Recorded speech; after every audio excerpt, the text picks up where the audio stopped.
Seigneur, ce matin, nous venons encore au-devant de ton trône. Nous venons répandre nos cœurs dans ta présence. Premièrement, pour te dire merci. Merci pour ce que tu es pour nous. Merci pour tout ce que tu fais pour nous. Ah Yahweh, tes œuvres sont admirables et grandes que nous ne saurons pas les compter. Ce matin, nous voulons aussi de Dieu que tu nous parles, que tu nous enseignes, que ta parole apporte un plus, une instruction dans nos vies au nom de Jésus-Christ.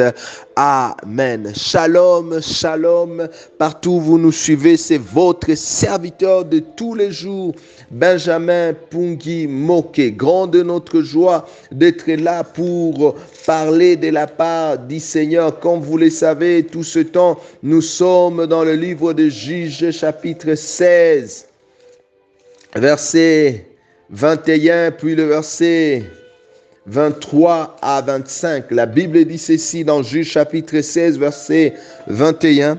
Les Philistins les saisirent et ils lui crevèrent les yeux et ils les firent descendre à Gazan, les lier avec des chaînes d'airain. Ils tournaient la mêle dans la prison. Verset 23. Or, le prince des Philistins s'assemblèrent pour offrir un grand sacrifice à Dagon, leur Dieu, et pour se réjouir. Ils disaient, notre Dieu a livré entre nos mains Samson, notre ennemi. Et quand le peuple le vit, ils célébraient leur Dieu en disant, notre Dieu a livré entre nos mains notre ennemi, celui qui ravageait notre pays et qui multipliait nos morts. Le verset 25, dans la joie de leur cœur, ils dirent qu'on appelle Samson et qu'il nous divertisse. Étonnant, ils firent sortir Samson de la prison et la Bible dit, il joua devant eux.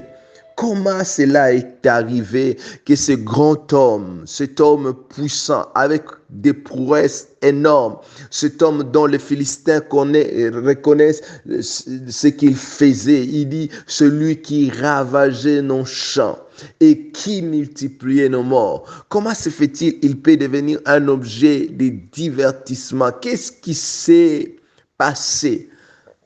La première des choses qui a occasionné cela, c'est ce que j'appelle l'indiscipline de Samson. Samson, c'était un Naziréen, un consacré à Dieu. Et ces hommes, ils avaient une vie autre que seuls des hommes normaux. Ces hommes avaient des obligations, ils avaient des conditions. Dans Nombre chapitre 6, la Bible en parle. Parmi ces conditions, ils ne devaient pas goûter à l'alcool. Et la Bible va même plus loin. Il ne devait même pas manger quelque chose qui venait de la vigne ou un raisin sec ou un raisin frais. Ces hommes ne devaient pas raser leur tête. Ces hommes ne devaient pas s'approcher de la mort. Ces hommes avaient un mode de vie qu'ils devaient respecter. C'était des hommes disciplinés. Mais lorsque vous lisez la vie de Samson, vous allez vous rendre avec moi que Samson était un indiscipliné avec I majuscule. Samson, regarde comment il est en train de se comporter. Il tue un lion, le lion meurt, et il va s'approcher au cadavre d'un lion, alors que cela a été interdit. Et comme si cela ne suffisait pas, Samson va aller prendre le miel qui était dans le cadavre. Et il a mangé et il a fait manger à tout un peuple. Samson, pourquoi tu fais cela? Samson, mes frères et sœurs, c'était un indiscipliné sexuel. Il a eu autant de femmes. Et la plupart de toutes ces femmes-là, c'était des femmes étrangères. Or, à cette époque, Israël ne devait pas s'attacher à d'autres femmes. Même la première femme, déjà son père, ses parents l'ont interpellé, lui ont dit, est-ce que tu n'as pas eu des femmes parmi celles de notre nation? Il allait avec n'importe quelle femme. Que des hommes ici qui ont une grande destinée, mais qui vont mal finir leur vie, tout simplement à cause de l'indiscipline. Je nous pose une question ce matin. Sommes-nous disciplinés? Avons-nous une discipline? J'aime quand l'apôtre Paul en parle de la discipline dans 1 Corinthiens 9. Regardez, il dit ceci au verset 24. Ne savez-vous pas que ceux qui courent dans les stades courent tous, mais qu'un seul rapporte le prix? Courez de manière à les remporter. Et au verset 25, il ajoute, tous ceux qui combattent s'imposent toute espèce d'abstinence. Ils ont une discipline et ils le font pour obtenir une couronne corruptible. Mais à plus forte raison, nous qui combattons pour une couronne incorruptible. Et regardez maintenant ce qu'il se donne comme discipline. Il dit, moi donc, je cours non pas comme à l'aventure, je frappe non pas comme battant l'heure. Il est déterminé, il a un objectif. Mes frères et sœurs, vous ne serez jamais disciplinés aussi longtemps que vous n'avez pas un objectif à atteindre. Est-ce que nous sommes disciplinés? Regardez au verset 27, il dit, mais je traite durement mon corps et je le tiens assujetti de peur d'être moi-même rejeté après avoir prêché aux autres. Notons ces quelques principes ou vérités sur la discipline. Première vérité, c'est que la discipline fait mal, mais c'est rentable. Toute discipline que nous voudrions nous fera mal, mais elle est rentable, importante, nécessaire pour nous. Frères et sœurs, il n'y a jamais eu de discipline qui ne fait pas mal. Deuxièmement, la discipline n'est pas une option pour toute personne qui veut aller loin, mais une obligation. Mon frère, ma sœur, tu veux aller loin, tu dois accepter d'être discipliné. Troisièmement, chaque discipline a un prix à payer. Chaque discipline dans nos vies a un prix à payer. Ce prix-là peut être les sacrifices, ce prix-là peut être des privations et c'est important, c'est très important. Est-ce que tu es prêt à payer le prix de la discipline? Je prie donc que Dieu nous donne la force et l'énergie nécessaires pour payer ces prix. La quatrième chose ou quatrième vérité, plus grande est ta destinée, plus grande doit être ta discipline. Mes frères et sœurs, notre discipline doit être proportionnée au rêve de notre grandeur. Je nous prie d'être disciplinés de la même manière que nous avons de grandes visions, de grands rêves. Il est important que nous ayons aussi une grande discipline. Ce matin, je nous pose une question importante et nécessaire. Comment est notre discipline? Comment est notre discipline? Sommes-nous conscients de combien la discipline peut nous apporter dans notre marche chrétienne, dans notre vie sur la terre? Tous ceux qui combattent ou courent dans les stades s'imposent toute espèce d'abstinence et ils le font pour obtenir une couronne corruptible. Mais nous faisons-les pour une couronne incorruptible. Mes frères et sœurs, ce matin, je nous invite à être disciplinés. Ne soyons pas des seconds Samson pour notre génération, mais soyons des hommes et des femmes disciplinés, des hommes et des femmes qui s'engagent à la discipline pour la gloire de Dieu. Tu ne peux jamais aller loin si tu n'acceptes pas d'être discipliné. Ce matin, je prie que Dieu nous aide, que Dieu nous aide à ne pas perdre notre discipline, que Dieu nous aide à avoir une discipline proportionnée à notre grandeur, que par manque de discipline, nous ne puissions pas perdre notre grandeur et notre destinée. Seigneur, je prie pour mon frère, je prie pour ma sœur, je prie pour toute personne qui suit cet audio, afin que tu nous aides à être des hommes et des femmes disciplinés. Que ce matin, oh Dieu, tu interpelles nos cœurs et que chacun de nous se donne à la discipline pour la gloire de ton nom. Bénis ces messages dans nos cœurs et bénis quiconque va les suivre au nom de Jésus-Christ. Amen. S'il vous plaît, veuillez partager cet audio à vos amis, à vos proches, à vos connaissances et que Dieu vous bénisse, vous qui allez les faire. Que Dieu bénisse vos entreprises, vos projets et que Dieu se souvienne de vous. Vous avez besoin du soutien dans la prière, vous avez une préoccupation, une question, n'hésitez pas de nous appeler à notre numéro habituel plus 243 97 12 51 728. Vous voulez nous rencontrer où s'entretenir avec nous en physique, en live, n'hésitez pas, nous sommes au bureau Marie Asbel, non loin de Linigom, Kinyumba, dans la ville de Goma, en République démocratique du Congo. Nous vous invitons à cette merveilleuse campagne. Allons tous à l'école par laquelle nous voulons ramener les enfants de Mini dans de bonnes conditions, juste un don de cahiers, des stylos, de gomme, et que Dieu nous bénisse. Seigneur, nous crions encore à toi ce matin, toi qui nous réveilles, toi qui nous donnes le souffle de vie. Nous ne cesserons pas de crier à toi chaque jour, chaque heure, chaque seconde. Tu es le seul refuge de nos vies. Parle-nous, Seigneur. Donne-nous cette parole qui apporte vie. Enseigne-nous et instruis-nous par ta parole au nom de Jésus-Christ. Amen. Shalom, shalom, shalom. Partout où vous nous suivez, c'est votre serviteur de tous les jours, Benjamin Pungui Moké. Grande notre joie ce matin d'être là encore pour nous parler de la part du Seigneur. Comme vous le savez, nous sommes dans le livre de Juges, chapitre 16, verset 21, puis le verset 23 à 25. La Bible dit ceci. Les Philistins les saisirent, c'est-à-dire ils saisirent Samson et lui crevèrent les yeux. Ils les firent descendre à Gaza et les lièrent avec des chaînes d'airain. Ils tournaient la mêle dans la prison. Verset 23. Or, le prince des Philistins s'assemblèrent pour offrir un grand sacrifice à Dagon leur Dieu et pour se réjouir. Ils disaient, notre Dieu a livré entre nos mains Samson, notre ennemi. Et quand le peuple le vit, ils célébraient leur Dieu en disant, notre Dieu a livré entre nos mains notre ennemi, celui qui ravageait notre pays et qui multipliait nos morts. Dans la joie de leur cœur, ils dirent, qu'on appelle Samson et qu'il nous divertisse. Ils firent sortir Samson de la prison et il joua devant eux. Je comprends pas.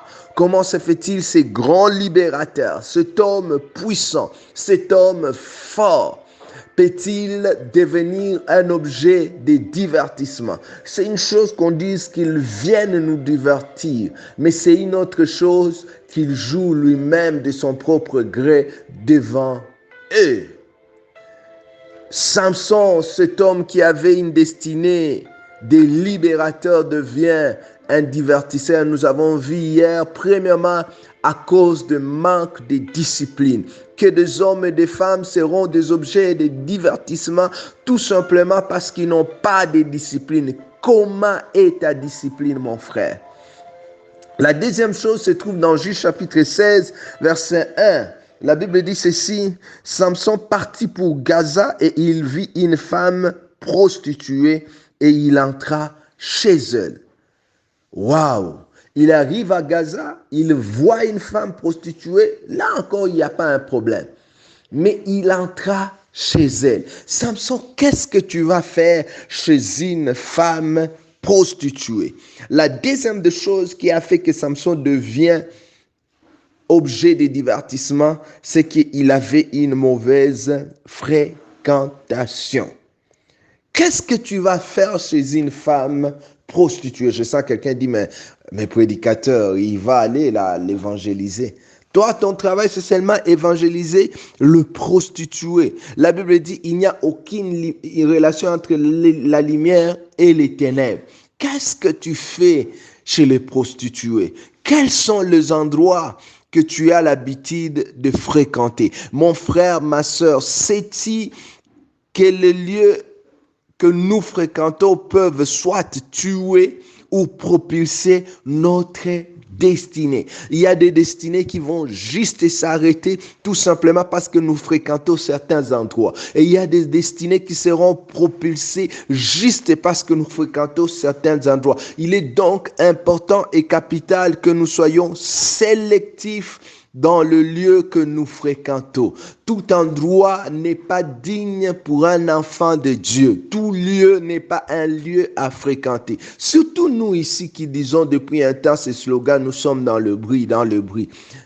Frères et sœurs, ce n'est pas tout endroit où il fait du bruit qu'il faut y aller. Il y a des endroits qu'il ne faut jamais entrer. Lisons un peu la parole de Dieu dans Psaume 74, verset 20. Je vais nous montrer quelque chose. Le psalmiste dit ceci: œil égard à l'alliance. Pourquoi? Car les lieux sombres du pays sont pleins de repères et de brigands. Il dit, faites attention à l'alliance que tu as. Lorsque nous sommes en alliance avec notre Dieu, nous devons être conscients qu'il y a des endroits que nous ne devons jamais fréquenter. Notre alliance avec Dieu ne nous permettra pas d'être à tout endroit. Même si tout le monde va à cet endroit, nous n'irons pas là-bas juste à cause de l'alliance que nous avons avec Dieu. L'alliance avec Dieu ne nous permet pas d'être à tout endroit. Mais de deux aussi, nous devons être conscients qu'il y a des endroits où il y a des brigands, où le brigand opère facilement. Il y a des endroits qui favorisent le banditisme d'opérer facilement. C'est étonnant, tu te dis que tu es enfant de Dieu, fils de Dieu, en alliance avec Dieu, mais tu te retrouves dans des bistrots, tu te retrouves dans des cabarets, tu te retrouves dans des boîtes de nuit. Que vas-tu faire là-bas, mon frère? Tiens compte de l'alliance que tu as avec Dieu. Cette alliance ne te permettra pas de fréquenter n'importe où et n'importe comment. Il est important que lorsque nous sommes enfants de Dieu, que nous nous laissons conduire par Dieu. La Bible dit, la parole de Dieu conduit nos pas. Et la parole de Dieu ne conduira pas nos pas dans des endroits où il y a des brigands. Est-ce que tu fais attention à des endroits que tu fréquentes? Est-ce que tu fais attention à des endroits où tu vas? Frères et sœurs, ta destinée dépendra des endroits que tu as l'habitude de fréquenter. Et tout endroit n'est pas digne pour ton alliance et pour ta destinée. Plus tu es conscient de ce que Dieu a prévu pour ta vie, plus tu es conscient de la grandeur de ta destinée, plus aussi tu ne fréquenteras pas n'importe où et n'importe comment. J'aimerais parler à quelqu'un, lui dire, fais attention, tu risques de laisser ta vie à certains endroits parce que tu ne tiens pas compte de ton alliance. Ce matin, Dieu nous appelle à tenir compte de notre alliance et de notre engagement, de notre dévouement avec lui. Parce que tout endroit n'est pas digne pour un enfant de Dieu. Je fais appel à la conscience de tout un chacun de nous. Je fais appel à un père de famille qui a l'habitude de fréquenter des endroits malsains. Attention papa, il y a des endroits où le brigand opère facilement.